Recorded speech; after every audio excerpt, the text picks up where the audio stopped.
Moving on to the United States, which is also not acting against Khalistanis, but they have imposed sanctions on 4 Pakistani entities.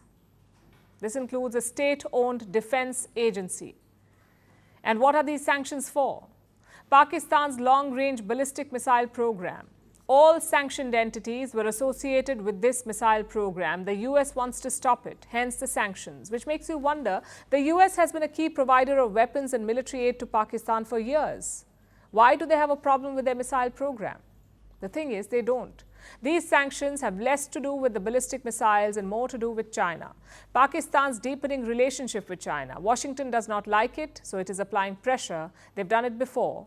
Our next report tells you what happened after that. The United States has imposed sanctions on 4 Pakistani entities, including the National Development Complex or NDC. This is Pakistan's state-owned flagship aerospace and defense agency. What are the charges? Contributing to Pakistan's long-range ballistic missile program. The announcement was made by the US State Department. The targeted entities include the National Development Complex in Islamabad, Akhtar & Sons Private Limited, Affiliates International and Rockside Enterprise. All of these companies are based in Karachi. But why are these sanctions happening now? According to US officials, these entities worked together to advance Pakistan's ballistic missile program. In a post on X, State Department spokesperson Matthew Miller said, and I quote, "The United States is designating 4 entities that are contributing to Pakistan's ballistic missile program. We have been clear and consistent about our concerns, and we will continue to engage constructively with Pakistan on these issues." The United States says the NDC worked to acquire items to further Pakistan's long-range ballistic missile program. The other 3 companies worked to supply equipment. Washington has raised concerns about this. The United States sees these procurement activities as a global threat, which is why it's sanctioning these entities. The measures include freezing US-based assets of these entities and banning Americans from doing business with them. Pakistan has now responded to these sanctions. Islamabad called the move unfortunate and biased.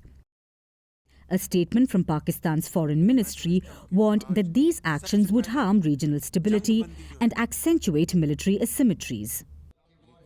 Pakistan conducted its first nuclear test in 1998. Currently, it has around 170 warheads. The NDC is responsible for the development of its ballistic missile program, which include the Shaheen missiles. These missiles are nuclear capable. Islamabad has also refused to sign the Non-Proliferation Treaty, which aims to prevent the spread of nuclear weapons. The US says it's acting against proliferation, but there's a large geopolitical context here, and that is Pakistan's growing ties with China. This is an alliance that has been a long-standing concern for the United States. These sanctions may be a means to apply pressure on Islamabad, particularly as Washington seeks to contain Chinese influence in the region. And this isn't the first time the US has taken actions like this. In 2023, Washington sanctioned 3 China-based companies, accusing them of supplying missile-capable items to Pakistan. The question remains, how will Pakistan respond?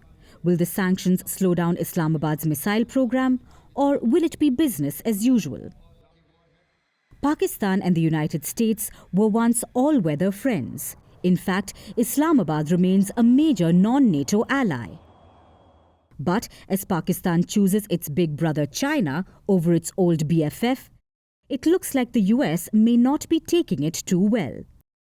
The sanctions may be a start, but it could become a major flashpoint in the ever-evolving US-Pakistan relationship.